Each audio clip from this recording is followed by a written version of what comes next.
So good afternoon, everyone, and thank you very much for joining our webinar on unlocking US capital strategies for non-US listed businesses, which Edison is hosting in partnership with our good friends at OTC Markets. By coincidence, I had Richard O'Connor, the former RO of HSBC, in my offices yesterday.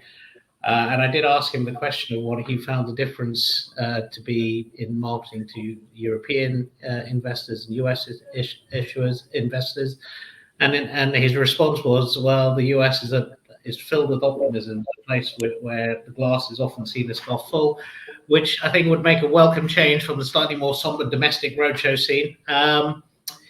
Just to capitalize, just to give you a framing of the opportunity in the US is a vast capital market. It's also filled with complexities, but some headline stats to frame the discussion. The US equity market is the largest market in the world, with capitalization just over $50 trillion, representing 40% of global equity capitalization and 60% of institutional global equity indices. The main reason for citing that stat is there is an equity culture in the US. The domestic market tends to have a strong growth company bias. 2/3 of US listed companies are orientated towards sectors such as technology, healthcare, consumer services, and communications, which compares to around 40% in non-US exchanges. It's the largest regulated fund market in the world, with a 50% share of the $115 trillion of AUM, and at least 60% of that is invested in equities. US retail is a significant component of AUM. Around 40% of domestic households own equities. 50 million US householders have a retirement account, and nearly 60 million owned at least one mutual fund. There's a growing single-family office network in the US. Credit Suisse Global Wealth Report identified 128,000 people in the US who have a net worth of 50 million or more, and it's the largest in terms of those numbers globally. And at the end of 2022, US ownership of international equities stood at $11 trillion. So big numbers. The aim of the webinar is really to frame the opportunity for issuers, correct some of the misunderstandings, explain how to navigate the market and be more effective in terms of marketing to US investors, and ultimately remove the barriers from US investors buying your stock. And to do this, I have a great panel, and I'll let them introduce themselves. But if I could start with you, Jason. Thanks, Neil, and I really appreciate the opportunity to participate. My name is Jason Paltrowitz. I'm the Executive Vice President of Corporate Services here at OTC Markets.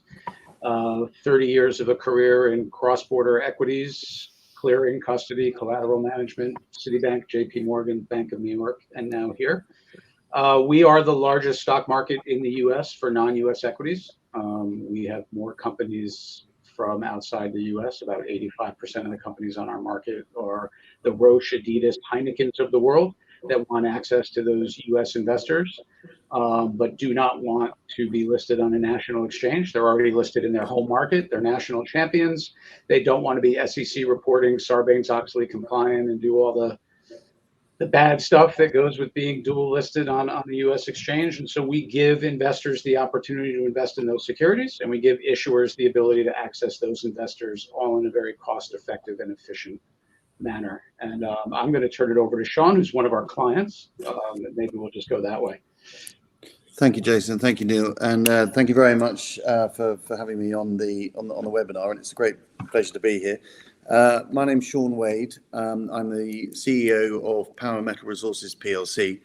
We are a roughly 20 million sterling market cap mining exploration incubator. We're listed on, or rather we're quoted on AIM, listed in London, and we've recently joined the OTC as of about a week ago. So it's a new experience for us, and we're very much looking forward to engaging with US investors, or rather continuing our engagement with US investors with this new listing. In terms of my background, I'm really a sort of capital markets veteran, 20 years on the sell side and equity capital markets. But over the last 10 years or so, I've been devoted to the mining sector in various sort of business development kind of roles, essentially helping mining companies to raise money and to navigate the capital markets and to engage effectively with investors and tell their story. And fundamentally, what that, as we all know, is really about, is about lowering the cost of capital for these companies.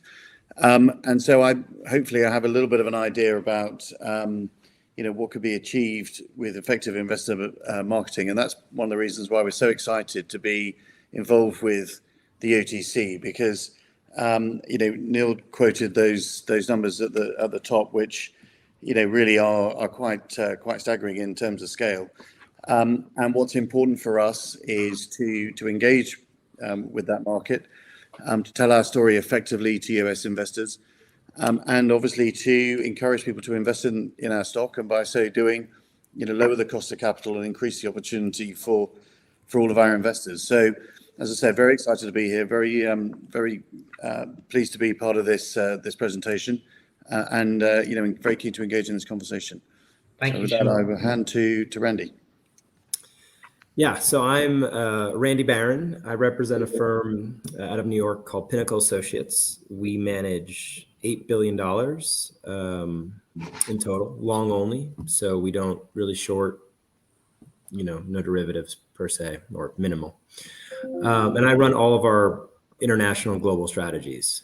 The international small cap strategy, which I'm probably most known for, has the distinction, whether that's good or not is to be determined, of being about 40% in the UK for reasons we could go into. And I think just tying it back to Jason and OTC, we also do separately managed accounts for US investors that are looking to do global exposure, and often like a Fidelity or a Schwab, which are retail accounts, won't allow their clients to settle in local currency, what we call ORDs, but local currency. And so often through OTC, there are synthetic shares that we buy to do that, which have, if you think volumes on the UK to what Neil was saying before versus the US, are de minimis, go one step further and look at things like these F shares, which could trade 1,000 shares a day. I mean, really, really small stuff, but it's a way to kind of get into the game. So that's some background.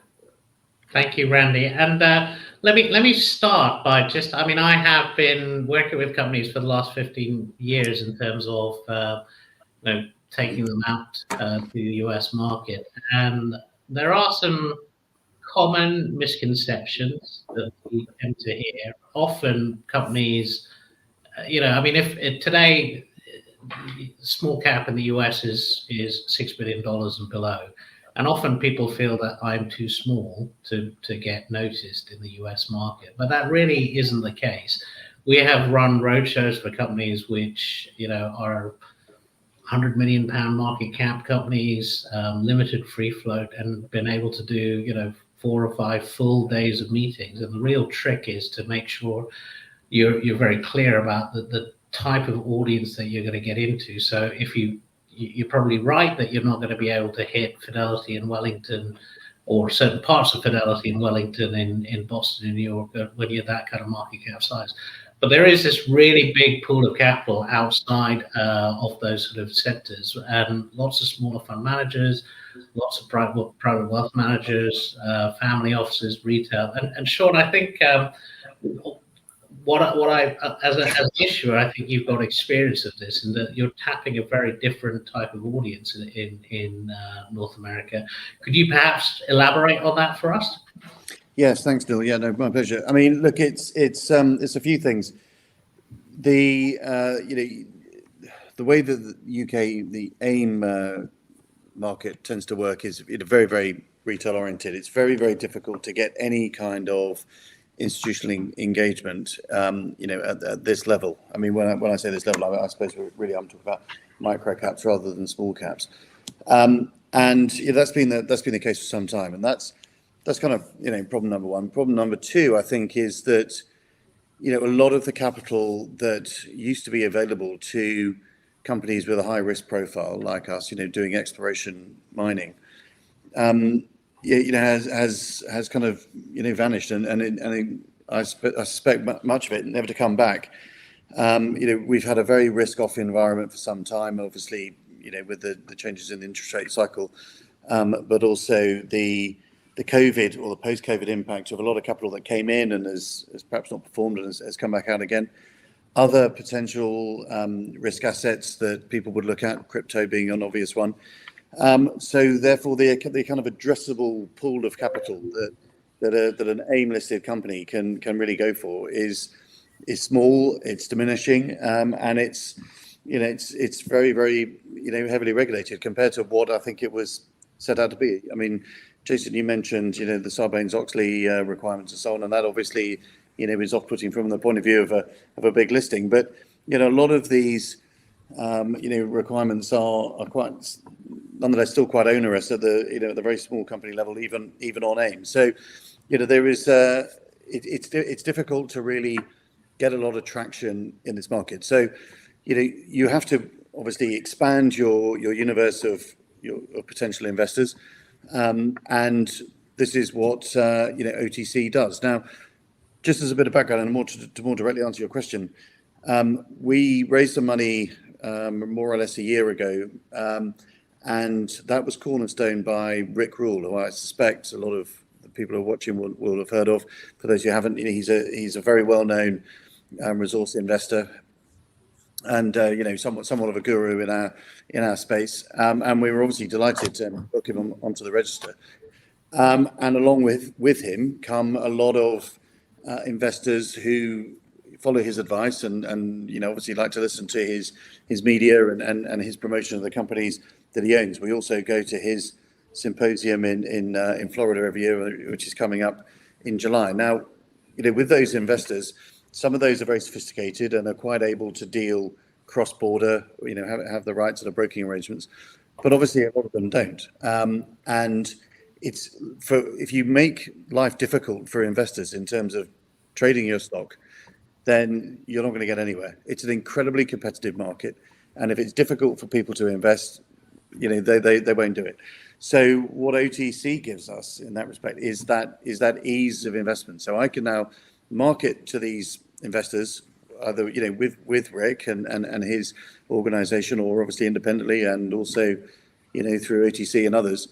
And it's a very simple transaction for them to invest in the stock, and I think that's going to make a really, really big difference. So the investor base is different. We've talked about self-directed investors. We talked about family offices, smaller institutions, all of whom will look at OTC and will hopefully look at companies at our market cap level, and that's a broader, sophisticated market that we can really appeal to. So for us, the key objective is to get the message right, to make sure we have the right influencers and the right kind of fora for getting our message across. But I'm very optimistic that with the story that we've got, we will be able to do that.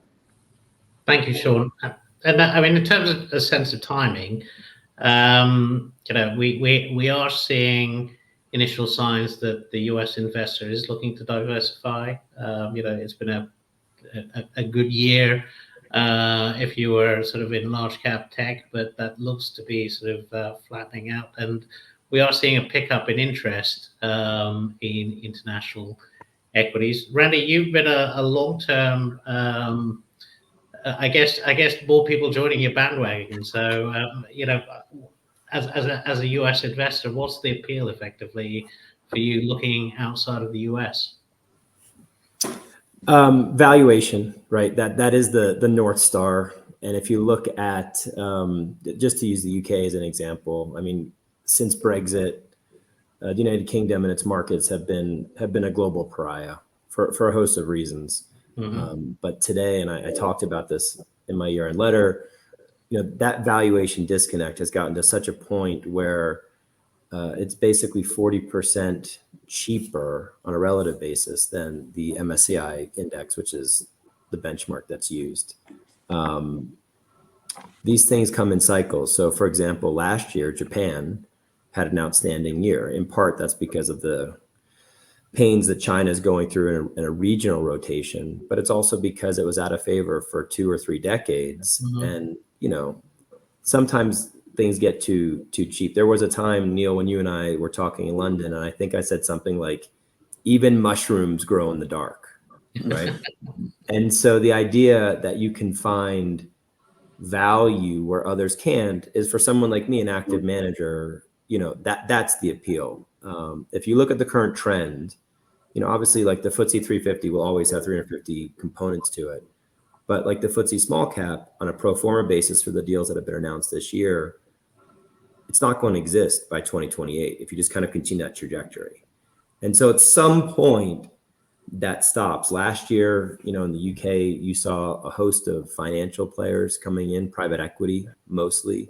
What's really interesting this year in 2024 is the UK's had more deals in the first quarter than in all of 2023. Like that's probably the canary in the coal mine. But secondly, it's corporate actors this year that are doing it. And if you look at only the deals that are on a cash basis, 55% premiums. So it's a long-winded answer, Neil, of saying that I'm sitting here in the wilderness waiting for the rest of the world to say, the super micros of the world are too expensive, right? The micro strategies are too expensive. When you look at, from a US perspective, let's call it the S&P 498. So excluding kind of these new components, the valuation is crazy, right? On the Russell 2000, the average PE of the Russell 2000 is 11 times earnings. PE is a multiple we use in my industry. Super micro, which makes servers that benefit AI and has thus been re-rated accordingly, is trading at 81 times PE. Mm-hmm. At a certain point, gravity affects everything, and you kind of wait in value land until it comes. Okay.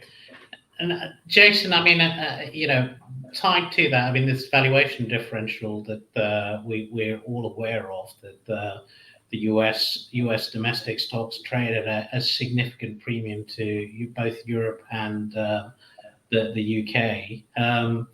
You've got a mantra which is sort of stay local, trade global. Local, trade global.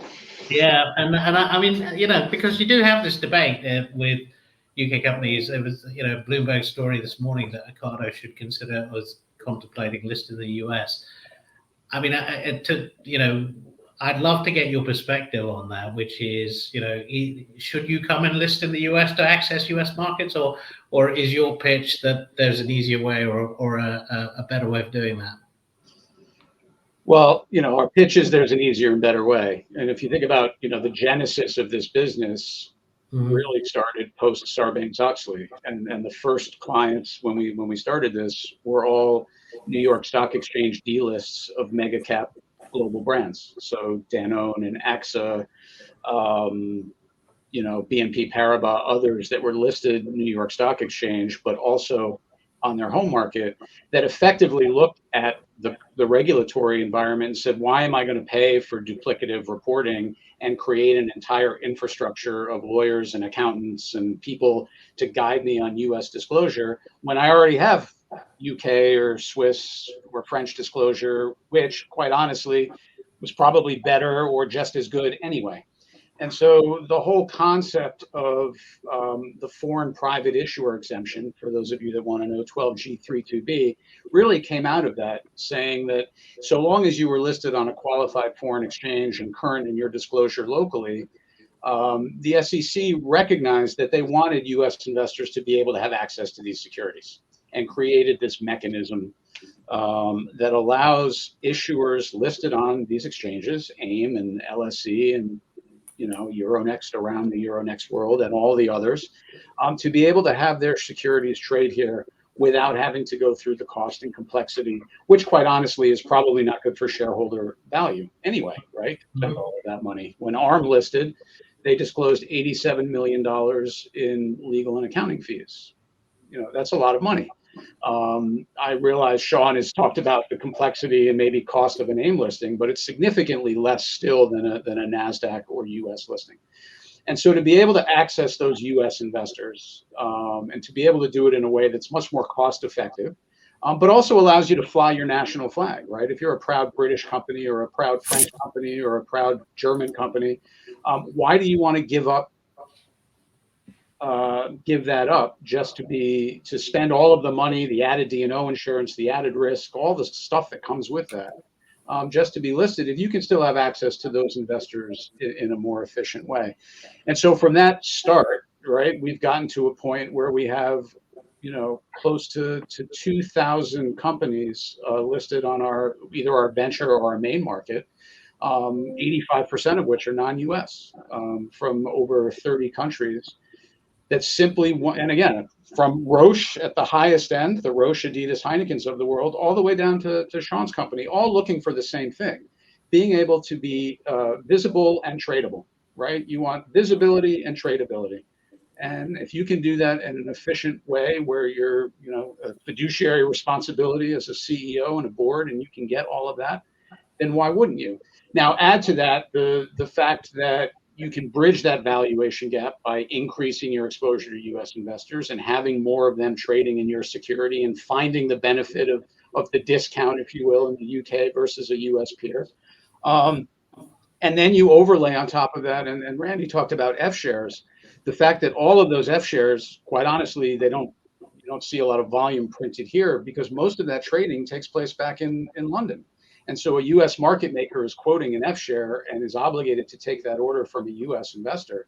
But to lay off that trade or to fill that order, they're actually going to trade the security. So the AIM or the LSE or the wherever gets the benefit of seeing that liquidity growth come from a U.S. investor that is actually executing locally to print that trade. So it creates this real benefit for companies to have access to those investors. Again, all you have to do is literally a small listing fee and then using your home market disclosure.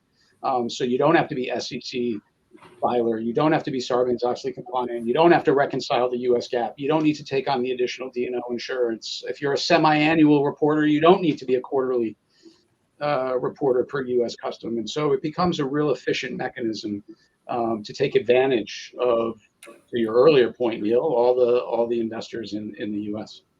Okay, thank you, Jason. And look, I mean, hopefully I've framed it that the market's huge. It's equity friendly. There is interest now because, as Brandy said, they are picking up on the valuation differentials and the opportunity there.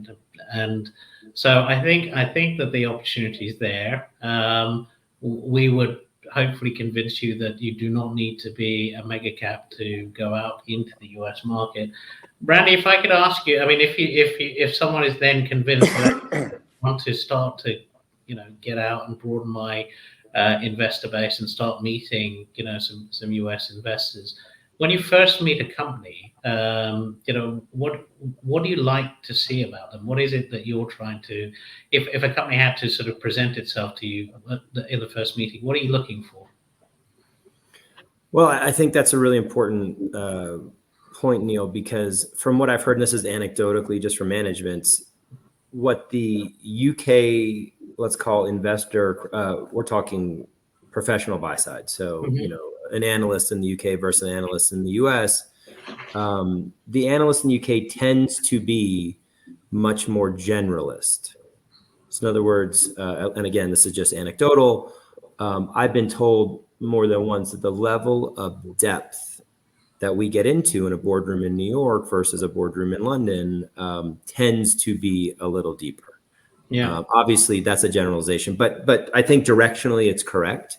So, I think there's a lot more nuance that comes in the conversation. There's probably a lot more of the conversation. It probably lasts a little longer or has more chapters. Just because this is the first date doesn't mean it's the only date. Yeah. Right. And it kind of can continue from there. I also think there are certain sectors, and we don't want to go too deep into the gig sectors, but I do think there are certain sectors that tend to do better in the US than the UK. So Sean, obviously, coming from a mining background, you would argue that's a legacy Canadian or UK kind of franchise sector. I would argue that the IT sector or tech in general in the UK is really underrepresented. I think it's less than 2% of the benchmark. I mean, it's really relative. I mean, again, we talked about super micro and AI and all these things happening. Like, if you're a tech company, you want to be in the US. And I think lastly, healthcare. To have a real healthcare conversation, and there's a lot of healthcare AIM companies, of which I invest in several. Those are the ones that will pretty quickly aspire to do a true cross listing. Because one of the things that Jason was talking about that I think is so true that I want to just underline, the reason you would list in the UK and then do some sort of OTC cross listing is your D&O insurance. It's not just half. When you come to the US, it's like 5x. I mean, it's a really, really bigger number. And the second thing is, if you're under a UK reporting regime, you're probably reporting twice a year, which in addition to cost, less lawyers, less accountants, less kind of ongoing things. So Neil, to your question, when we talk about ongoing kind of what's the cash flow of the business, you're also just dealing with a lot less, let's just say, headaches. Like the other option for smaller companies, you could list on a, AIM, just to continue that example, you would probably be the equivalent of a Series B or kind of early venture company. And then you as a founder or entrepreneur of your company are sitting there because you sold out to a financial party. If you're doing those board meetings 4 times a year, how many times do you need to sit across the table from, and I'm using my term, no one else's, but some snot-nosed 25-year-old kid with an MBA telling you you're doing your business wrong? Like, I cannot tell you anecdotally the number of businesses I've heard that prefer to the capital markets route because there's less friction, right? Yeah. So, I mean, typically, when companies come to seek advice in terms of, the first time they're venturing to the US and how do you go about making it effective? And Jason, I do want to bring you in on this as well. We would normally do some preparation work with them. So, if it's their first time, we would try and get a more detailed report which explains their business in its entirety, written up. So it covers off, what the strategy, the total addressable market, what their USPs are. We typically want to include in the peer groups and the US peers. I remember 10 years ago when Greggs was perhaps a less well-known name on the equity stage, and they're contemplating going out and meeting US investors, that we encourage them to have some domestic US names on their peer group table, because we weren't convinced everyone knew what a sausage roll was. Ahead of our analytics platform, in terms of we can see what kind of content is being consumed. US investors are very heavy consumers of our videos, so executive interviews, and that's natural. They don't get to see management, so they tend to consume the executive interviews that we put out. And then the targeting is really important. So once you've got an understanding of the level of interest, it's being clear about the segment of the market that you want to get into and tackle, and how you go about targeting that audience. Jason, you work with a number of issuers. Is there any sort of best practice tips that you might sort of suggest to the people tuning in? Yeah, well, I think the first thing is, right, we talked about tradability. So if you're going to come here, you should at least have a security that somebody can buy. You don't know how many times we see people do roadshows and then they don't have a U.S. security, and then the answer is, oh, your story sounds really great, but I can't buy. So first, fix the tradability piece. From a visibility piece, one of the things we strongly suggest is, yes, you're going to come to the U.S. and you're going to do some meetings, but what are you going to do when you leave? And what does your IR budget look like to support that continually? And so if you're not able to come to the US 3, 4, 5 times a year, if you're coming for a conference and then doing one-on-ones, what are you doing to make sure the screens are lit up when you're not here? And I think one of the things, certainly small cap issuers from around the world, but UK specifically, don't recognize is that, your RNS press releases don't naturally flow into the US, right? You need to actually do something to make that happen. So wherever somebody does, and I'm talking less so about large institutions, but into the family office and retail network, Where does somebody do their financial research? If it's Yahoo Finance, Google, or Bloomberg, your press release isn't going to come over. Your videos, if they do a video with you, Neil, what are you doing to make sure that it's transported over here where people can go see that? So you really have to think about lighting up the screens when you're not here. And then when you are here, what are you doing to make sure that you're getting quality meetings, that it's not just advisors and what we like to call plate lickers, right? Just somebody set up a meeting for you. Really make sure you're doing your due diligence, that the meeting makes sense with the right people, and that you have a mechanism to follow through, right? So you're not going to expect that somebody writes a check after a first meeting, but what are you doing to get these people into your CRM to make sure that their screens are lit up and that they're constantly seeing you versus your peers? And all too often, companies kind of come, they do a roadshow, they go home. Sometimes it's inconsistent. Sometimes they're not being as proactive in doing that as they should be.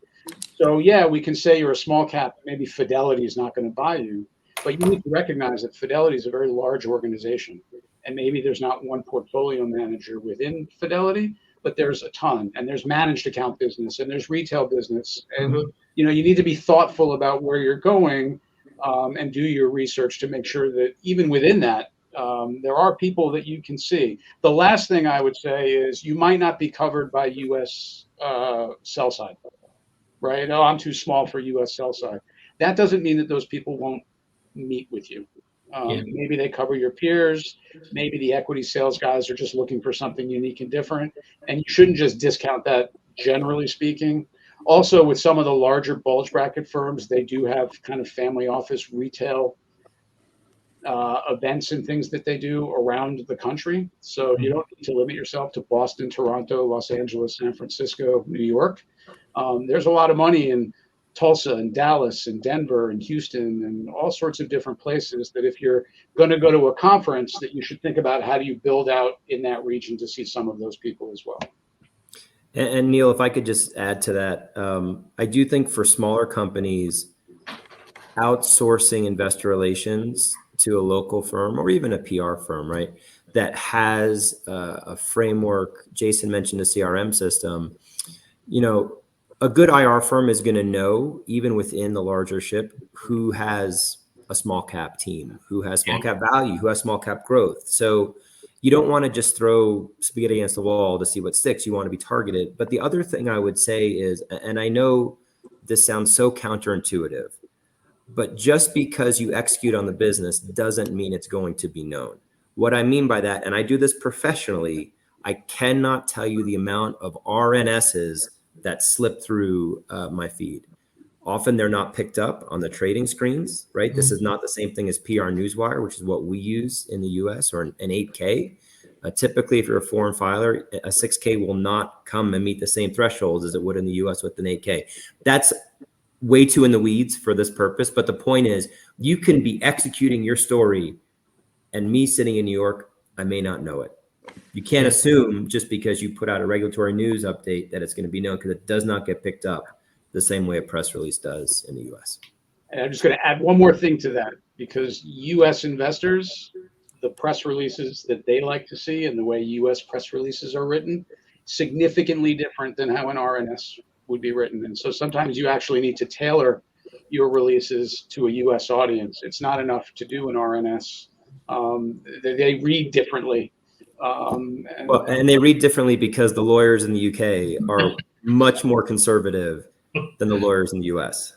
And I had a company, Ninoco, that did a tender last week that one of my Fidelity clients, and we had to literally, is pushing the rock up the hill. We had to move so many boulders to do it, but they had a lot of drama. It's a tender. This is a company buying my shares, right? I'm not putting any money in. You're giving me cash for my shares. It's pretty straightforward.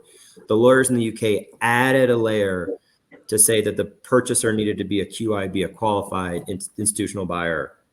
There's no need for that. The only reason that's there is some lawyer in London or Manchester said, we're going to cover, our behinds. And so just navigating that threshold, because it's different, right? Like that's a lot of my ops team had to go through all sorts of headaches to deal with that. And so then it's friction. And so then I say, well, would I want to own a company that's going to make my life easier or harder. So you just have to be mindful of that type of thing.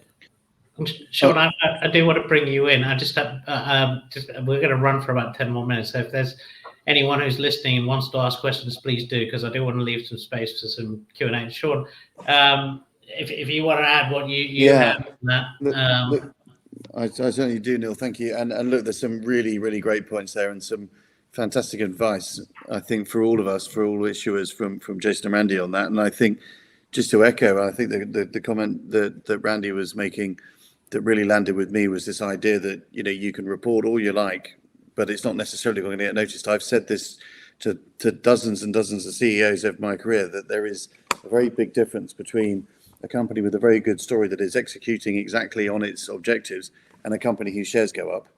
Those are not the same thing. And effective marketing, targeted marketing is absolutely everything. And I was particularly interested in, Jason's remark about the differences in actual reporting. And you're quite right that, we often find that, with in the AIM market, you have a nomad, a nominated advisor, who is effectively the regulator. They kind of stand between you and the exchange, and they tell you what the regulator will and won't like.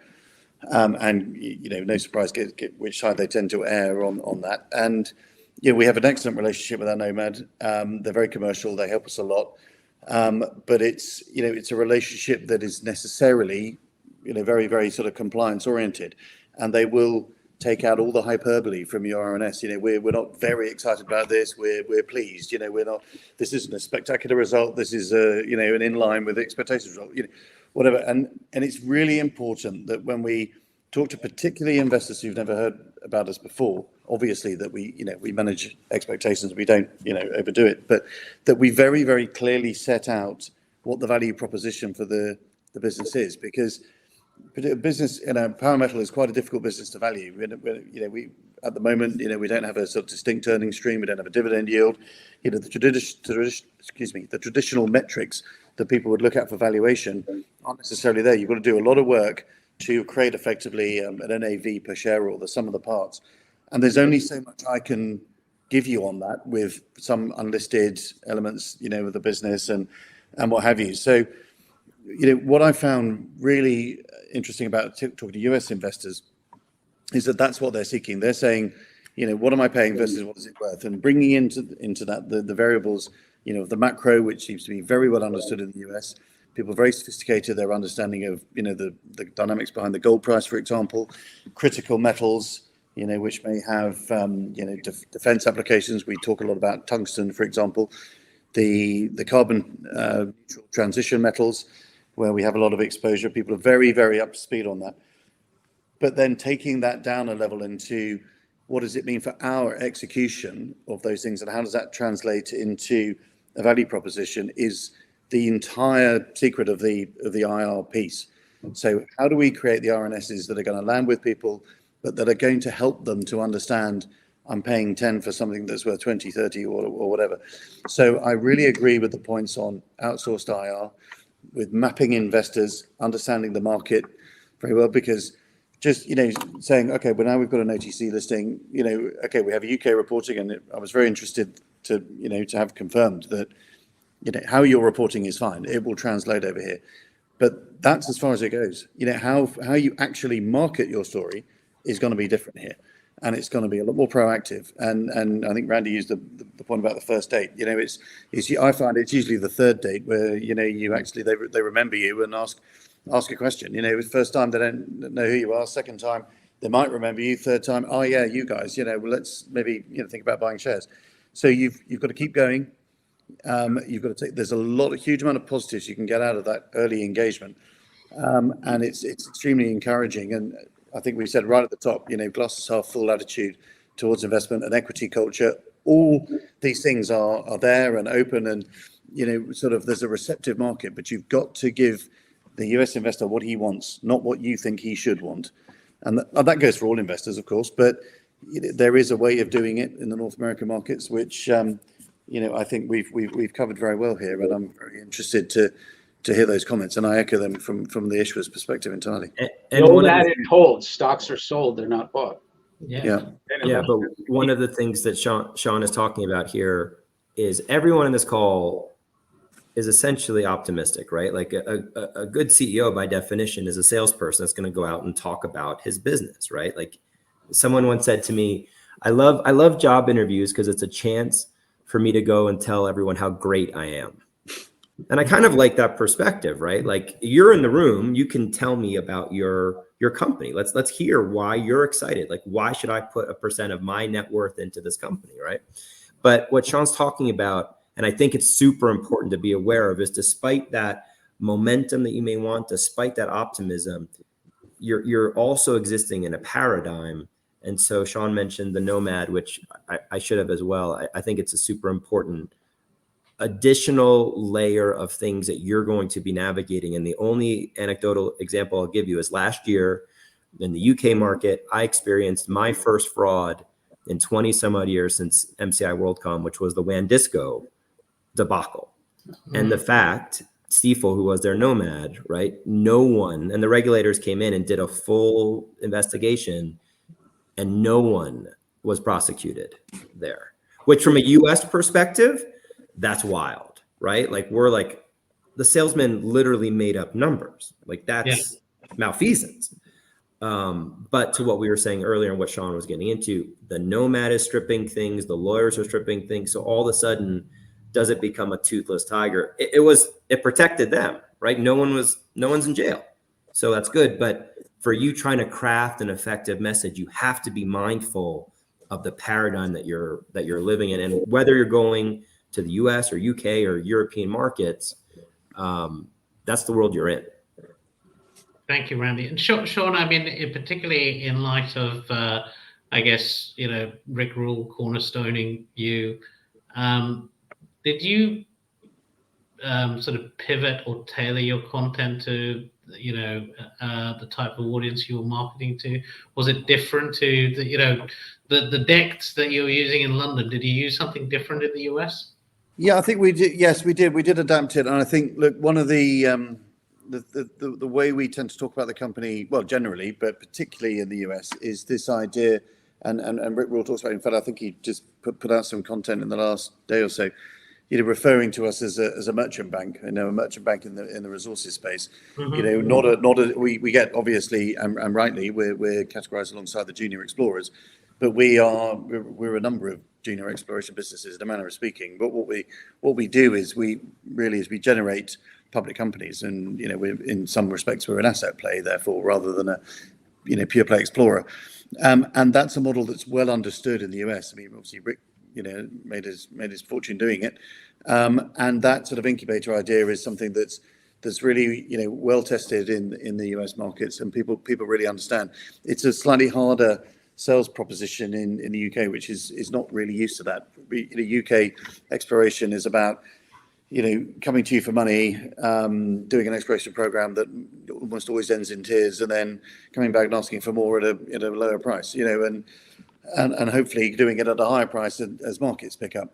With the incubator model, it's about looking to monetize the asset set at different points in the cycle and in different ways, and that's, as I said, that's kind of well understood. So we can emphasize that aspect more, I think, when we talk to US investors, but also the point I was making earlier about the developed understanding, the very sophisticated understanding I found in the US on the whole sort of macro piece, and by which I mean, with people that on the retail side, very, very well educated set of investors. So which is great because it's testing for us, and it's creates great debate. But there is a very, very good understanding of the macro drivers, which again is something that we look to emphasize in our presentation. So we are planning a lot more US marketing, and we're hoping to work closely with OTC on that, and to come over and to go to a number of conferences, but also look to do sort of individual roadshows and group meetings and so on. So we're very excited about bringing our story to the US market through OTC, and we're very confident it's going to be a great success. Sean, can I just ask you, like, as you've obviously just recently joined OTC, what is your milestones for 2024? How many times do you plan to be in the US the remainder of this year? Well, last year we were at Rick Rule's conference in Boca in July, and then we were at New Orleans in, I want to say October. I can't really remember exactly when it was, but so we did two sort of major conferences where we saw a lot of people, admittedly quite a few of the same people. We've looked at things like Beaver Creek and Denver and so on. But I think what we're going to try and do is move away, I think, from these sort of set piece industry specific ones and think more about coming and doing 2 to 3 day road shows as an individual company. So I think the answer is pardon me, I think it's as much as it takes.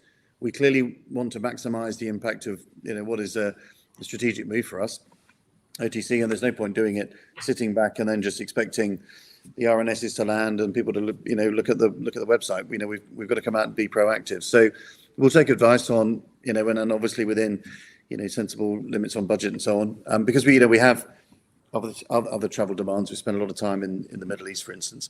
We've got to sort of look at the IR budget in the light of the new opportunity. But I certainly would be encouraged to do more rather than less, because I think there is this great opportunity that we've talked about, and for the sake of all of our investors, what's going to make the shares go up is more people buying them.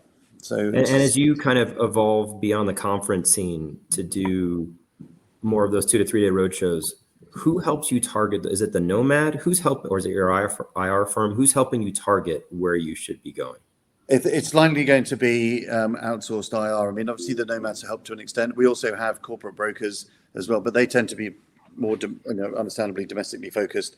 So it will be a question of engaging with providers who have expertise, and we're very happy to listen to anybody. If there's anybody watching who would like to contact us to pitch a product, I'd be very interested to hear it. And of course, we're very keen to work with our new friends at OTC as well on that. So it's something that I've done a lot of in the past. I've done a lot of US roadshows on behalf of other companies. So I'm fairly familiar with how it works, and hopefully I can spot a good product.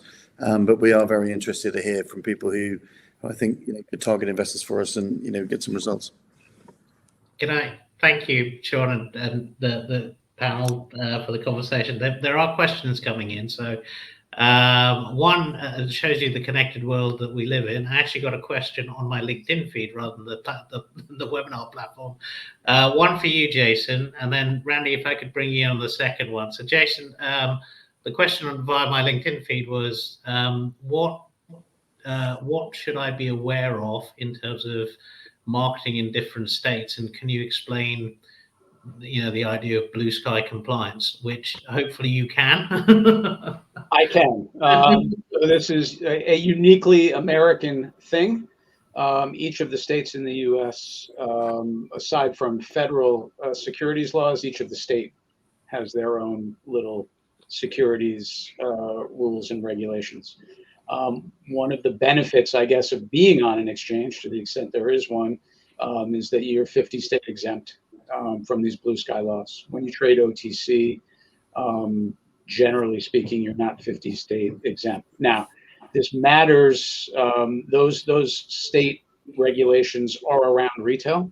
So none of this applies when you're looking at institutional investors. But to the extent retail, these laws are the laws that govern whether or not a broker dealer in that state can solicit investment to retail investors. So if you were Raymond James in Texas and the security's not blue sky in Texas, Raymond James can't call you up and say, I think you should buy Power Metal Resources.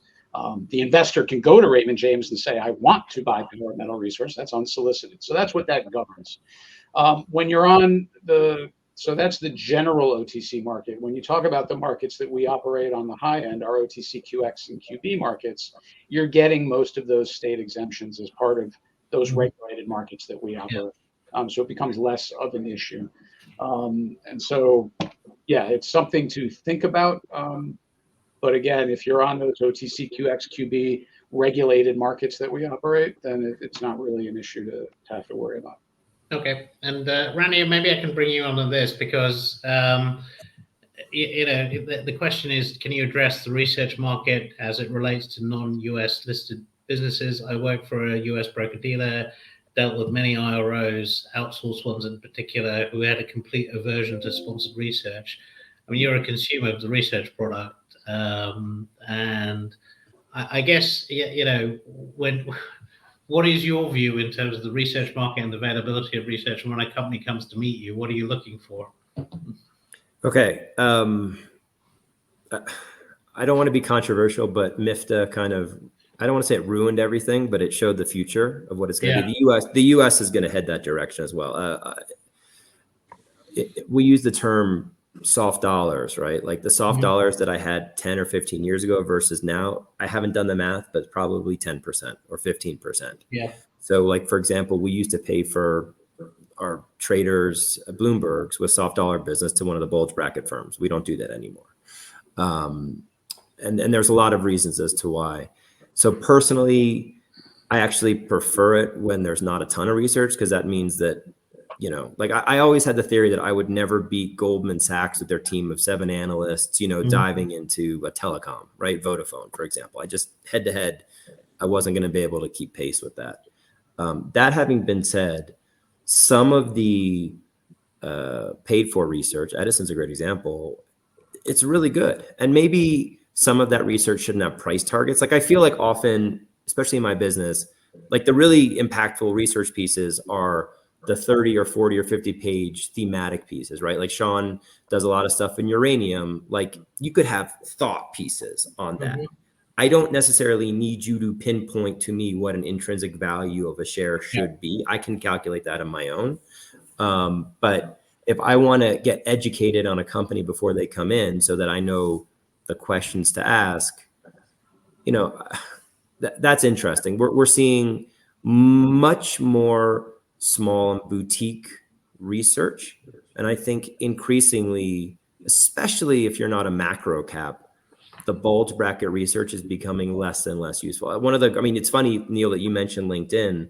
I think one of the great evolutions of research in the last 5 or 10 years has been things like Reddit and Discord and kind of the popularization of research, right? As you get, you want people that eat their own cooking, right? So the idea of like, if someone is a retail investor that's got 20% of his net worth in a stock, I'm probably going to be more interested in reading his piece than a sell side analyst who has to cover a normal distribution of companies and has to have a certain buy, a certain sell, certain ratings, and has no skin in the game.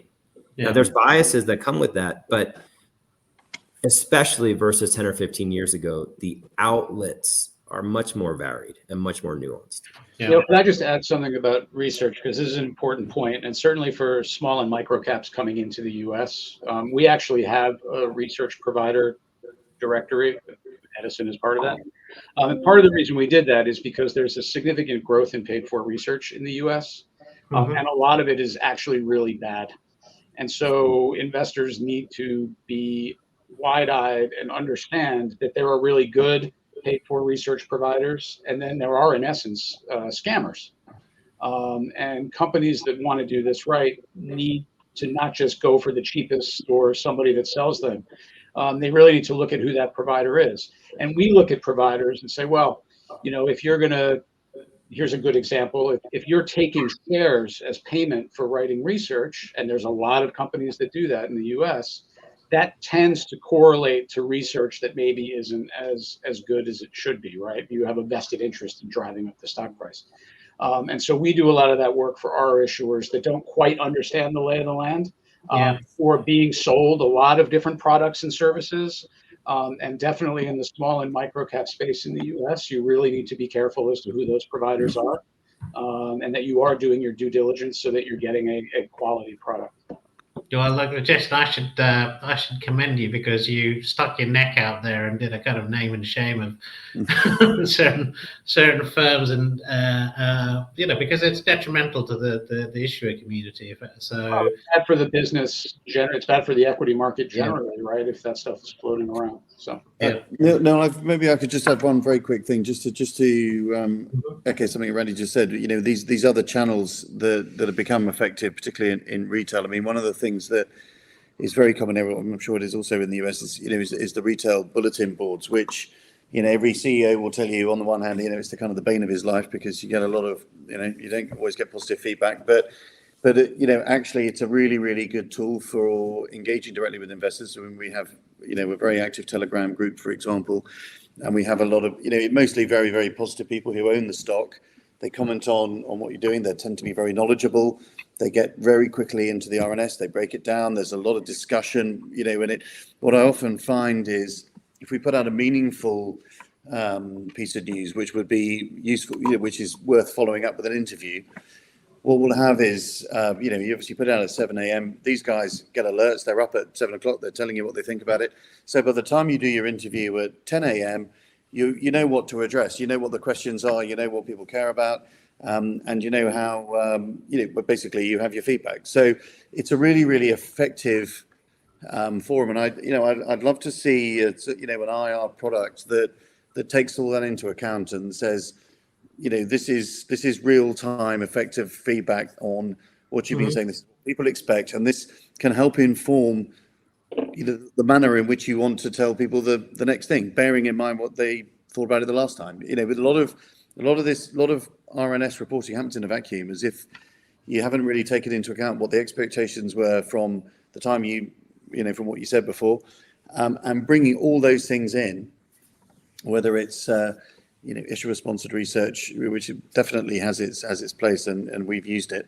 But where you're a very small company and you can't rely on, fairly obviously you can't rely on the sell side to pick you up. There's no commission, in talking about our shares for Wall Street or LSE firms.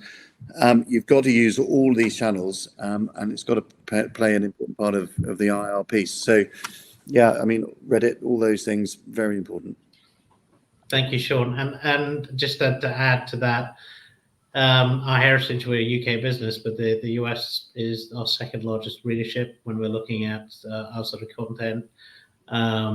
We have been roadshowing companies out into the US and, successfully not just arranging the meetings, but, have managed to demonstrate to companies that, these people become holders of the companies. And I think, Randy, your point that you made earlier is that they provide that sort of depth of questioning. They get management teams to think about their business, which I think is a good thing for companies to push forward on. We are about to come up to time, so I am probably going to just take a moment, firstly, to say thank you very much to my panelists, Jason, Sean, and Randy. It's been a great discussion. Thank you, guys. Thanks for having us. Thanks. Thank you. And if you are interested in meeting people like Randy, come and talk to Edison. We can certainly help demystify going out into the US market and getting out and meeting some of the investors. If you want to learn more in terms of how to make it easier for people to trade your stock, please go and talk to Jason. Him and Jonathan Dixon are available on hand, so hopefully you get in touch if you are planning to. I have heard stories of it, Jason, that companies go out there, meet investors and then suddenly find that they can't buy it. So definitely worth checking in with the OTC if you're thinking about meeting with US investors. And with that, thank you very much, everyone, for tuning in. Thank you for the questions, and please do. This will be made available as a recording. So if you think it's of interest to anyone else in your organisation or other IROs, please do pass it on. Thanks, Neil. Thanks very much. Thanks.